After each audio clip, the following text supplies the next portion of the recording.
I'm Dawn Hill, host of Heart, Mind, and Purpose, a podcast where we explore what it means to live an aligned and wholehearted life. I am a professional counselor with over 25 years of experience and a deep love for meaningful conversation. I bring you honest reflections, soulful questions, and meaningful tools for managing life. Whether you're seeking clarity, connection, or simply a space to breathe, this podcast is here for you. Tune in weekly and join me on the journey. Welcome to Heart, Mind, and Purpose, the podcast where we explore how our inner lives shape the way we love, connect, and grow. Hi, this is Paul Gramercy, producer of today's episode, where Dawn explores how unspoken expectations and unmet hopes shape our relationships, our emotions, and our faith. Using practical tools like the expectations and hopes framework, sad, mad, and bad, and the Peanut M&M metaphor, this conversation helps listeners understand disappointment more clearly and respond with greater self-compassion, wisdom, and emotional honesty. Today's episode is called When Expectations Hurt, Navigating Hope and Disappointment. Now here's your host, Dawn Hill. Welcome back to Heart, Mind, and Purpose. In my first episode, I introduced the idea of the toolbox as a metaphor for life. We all carry one, whether we realize it or not. Inside are tools that we've gathered along the way, tools for our emotional, relational, behavioral, and spiritual needs. Some tools are helpful and healthy, some may be a little worn, and sometimes we discover we're missing tools we really need. Today, I want to talk about one of what I consider life's top 10 tools, which is learning how to recognize and navigate our expectations and hopes. These show up everywhere, whether it's in new friendships, long-term relationships, family gatherings, our work life, or even our church community. When we understand what we are really expecting, what we truly are hoping for, we can handle disappointment with more clarity and grace. So if you're just starting to think about your own toolbox, or you already know you need some fresh tools to live with more peace and purpose, this conversation is for you. We all enter adulthood carrying our own histories, our stories so far, the lessons we have learned, the experiences that have shaped us. Along the way, we naturally form expectations and hopes about how life will look and how our relationships will unfold. We bring these expectations and hopes into friendships, dating, marriage, family life, social relationships, work relationships, and even into our future dreams. Sometimes we imagine what these relationships will look like, but other times we know exactly what we don't want them to be like. So let me reassure you, many of us aren't always fully aware of exactly what we are expecting and or hoping for from the people we meet in life, nor are we always clear on what we are truly longing for them to become. Although some people do have very definite expectations and hopes as to what the people they will meet will be like. So today we're going to look at expectations and hopes, sad, mad, and bad, and M&M peanuts. So you may be thinking, expectations and hopes, they're the same, aren't they? Yes and no. Sometimes they can be, but more often they are different. So I have a handout on my website that I'll walk us through, and it's on understanding and getting clarity on what we're expecting and hoping for. So one side of a piece of paper, you're going to make two columns. One side is going to be expectations, one side will be hopes. And so for any situation you may be walking into, from your regular day to a special event, we all have expectations and hopes built up within us, whether we are aware of them or not. So here are a few examples that you could use on this little sheet of paper, expectations on one side, hopes. So first one is a generic version of a Thanksgiving dinner with the whole family, and Uncle Joe is going to show up. There may be a mix of hopes and expectations that come with family gatherings. So for Uncle Joe, someone may be, I'm expecting Uncle Joe to come and we'll be having dinner and everything will be fine, and then he'll have a little too much to drink and become inappropriate. On the hope side, they may write, I hope Uncle Joe comes and we have a lovely dinner and none of the other stuff happens. In that case, they're pretty clear. One is expected to happen, I hope it doesn't. Then I will draw from my own life experience. When we were young and first married, we lived in a house in South Austin. And it was really, really a large house. Most of the houses were built in the late 1960s. And most of our neighbors had riding lawnmowers. We were the only ones who did not. And on that lot, let me just say right now, they probably would put 4 more houses if they were building on that lot in today's current market. So it was that big. So I had this expectation that the lawn would be mowed and trimmed every weekend. My husband did not share this same expectations. And we had this conversation one day, and I was saying, well, I don't understand why you wouldn't want it to look nice all the time. And he said, well, we do want it to look nice, but remember, it takes me and our son 4 hours to mow our lawn. Our son was in middle school, and what they would do is they would tag team each other. One would be out mowing for like 30 minutes. The other one would be inside getting ice water, iced tea, and sitting in air conditioning, and then they would reverse that. And so it would take quite a while. And so when I was thinking about that in the conversation, I thought, well, it was a realistic expectation, but it did not fit in reality. So I could adjust that very easily. So in that case, it was reasonable to me, but not very realistic. But that caused an easy adjustment for me. And then a third example, in the case of married couples, many of which I've worked with over time in my practice, couples come from different family or cultural backgrounds. They develop different expectations shaped on upbringing, race, and or culture. And very often people can come in really in conflict, not understanding why they can't get along, when it comes out that they've come to their married relationship with unidentified expectations and hopes of how that relationship will look. Unidentified expectations and hopes can really trip us up and cause all manner of confusion, disconnections, and deep hurts. So it is important for us to be aware of our expectations and hopes for all types of relationships, because when we identify them, we can better understand our own emotions about why we are feeling what we are feeling. Identification is key to building understanding in order to move forward in healing and build healthy relationships and therefore a healthier community. So you could do your own expectations and hopes checklist for whatever situation you would like to. It is a valuable tool in life. So if you have a blank piece of paper, you just draw a line down the middle and you put expectations on one side and hopes on the other. And for example, if you would like to identify what your expectations and hopes are for your day, work, or a family event, a social and or your church community, just write out your expectations and hopes side by side on 2 different columns for each different situation. For example, for family members, parents, what you're expecting and hoping for from them, or your siblings, or your grandparents, or even your cousins.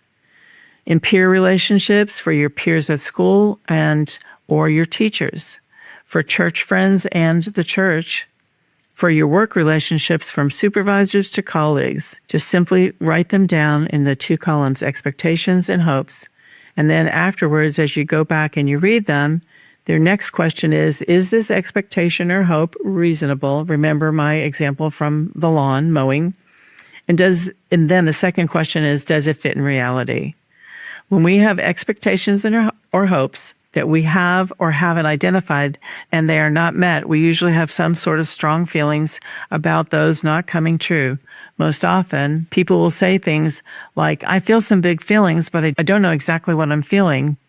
And usually the most prominent feeling is disappointment, which is sadness or displeasure caused by unfulfillment of one's hopes or expectations.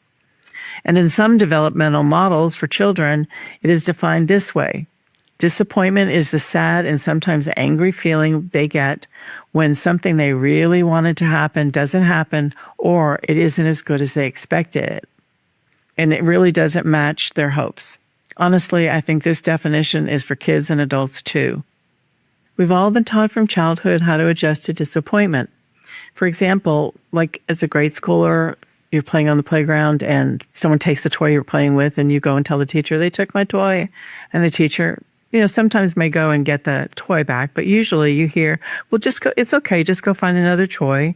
Adolescence, you've had your first big heartbreak in a relationship, and well-meaning adult might say, well, it's not that big of a deal. There's plenty of fish in the sea, or things like that.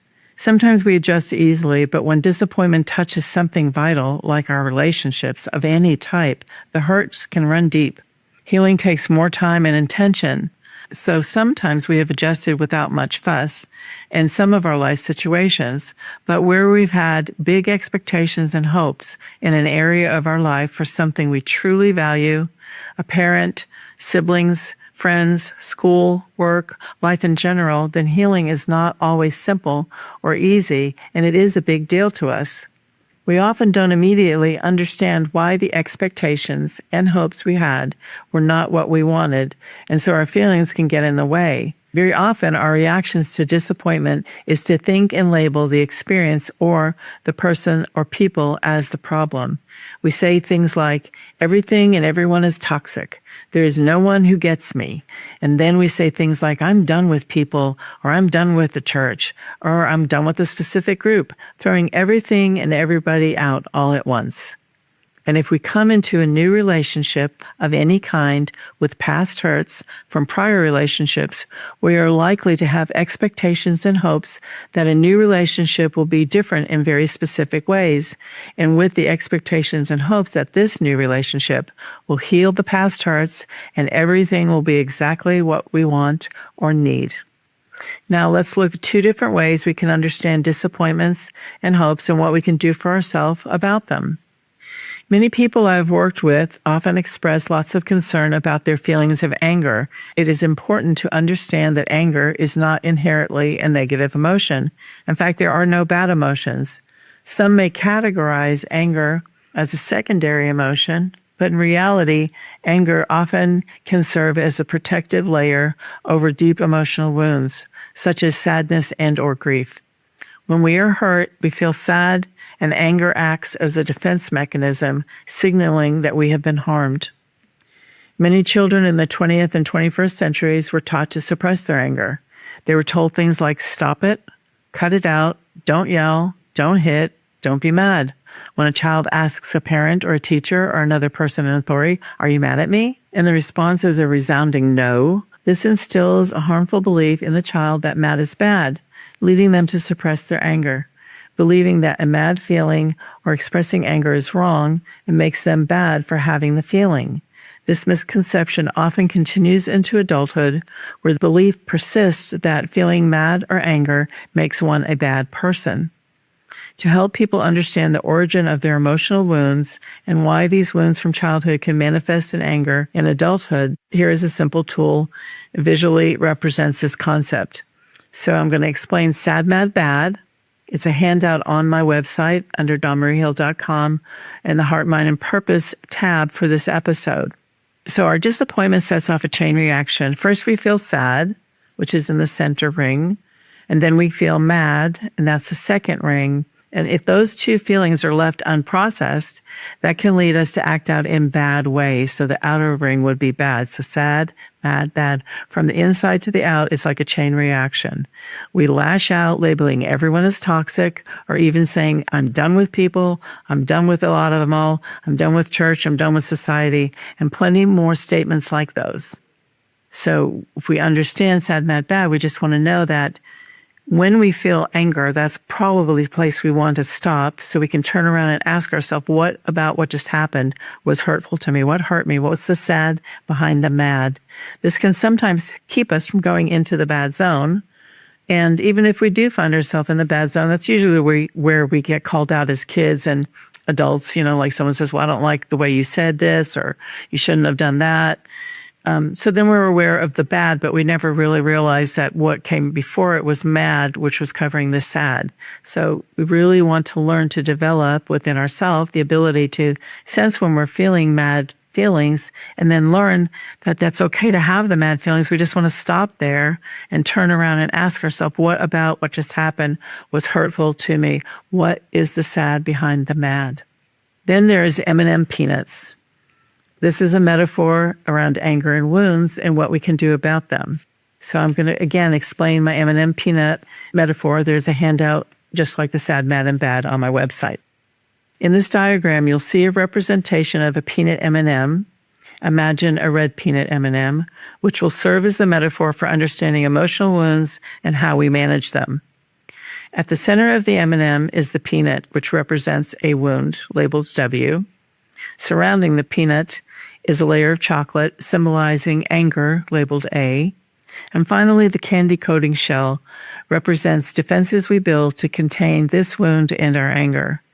These defenses can be made up of things like ignoring, stuffing, denying, and/or minimizing. what just happened, just to name a few of the defenses most often used. When we experience hurt, we often feel sadness at our core. That's the peanut. To protect this vulnerability, we wrap it in anger. That's the chocolate layer, which acts as a shield. Over time, as societal and familial expectations condition us, we learn that expressing anger is unacceptable. So we develop a protective outer shell, the candy coating shell, to keep everything contained. For the sake of this example, we're going to consider the red M&M as symbolic of the wound of rejection. Most people have experienced some form of rejection, whether large or small, singular or repeated. When a new rejection occurs in adulthood, it may seem minor on the surface, but often it triggers a disproportionate emotional response. This is because the new wound stirs up old wounds, unresolved wounds, represented by the many red M&Ms already stored deep within us. These unresolved wounds intensify the emotional reaction, making it feel overwhelming and confusing. We might even question ourselves, wondering, why am I so angry? What's wrong with me? This emotional turmoil is often misunderstood by others who might accuse us of overreacting, which only exacerbates the situation and kicks off a whole new pile of other M&Ms related to being told things like, you're too much and you're overreacting. To manage these emotions, we try to keep the outer shell intact. However, if the pressure becomes too great, that shell may crack, leading to outbursts of anger or more subtle expressions like sarcasm, bitterness, or vengeful thoughts. We know these reactions aren't acceptable, so we hurry and quickly try to spackle the cracks using coping mechanisms that may not always be healthy.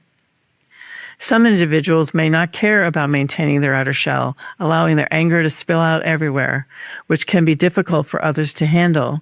But most of us strive to contain these feelings, pushing the unresolved emotions back down where they continue to accumulate. Using the M&M metaphor, let's break it down. The red M&M represents old wounds of rejection. And for example, each frustrating event on your way to work one day causes these wounds to resurface. The traffic jam, the rude driver, missing your exit. Each triggers a pile of M&Ms, making you feel increasingly rejected and unimportant. By the time you arrive at work, the pile of disappointment in M&Ms has erupted, overwhelming your initial expectations for your day. In that moment, you're not always dealing with the event of the morning. You're also grappling with the unresolved emotions from the past, and this leads to self-doubt and frustration as you wonder why you can't seem to have a good day. And here's where self-awareness and mindfulness come in. If you recognize the M&M metaphor in action, you can take a moment to breathe deeply and reflect. Acknowledge these old wounds have been triggered, but you realize the current situation is different. You might say to yourself, this has been a rough start to the day, and I'm disappointed because my expectations weren't met. And this does not mean there's something wrong with me or that my whole day is now ruined or anything of the like. In that moment, you can ask God for help in calming down and gaining perspective.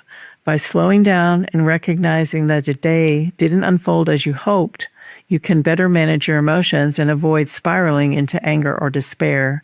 The key is to separate the present situation from the past wounds, allowing you to deal with the current disappointment in a healthy way. We have all experienced moments of disappointment, like when a child in kindergarten loses a toy to another kid and the teacher offers a replacement.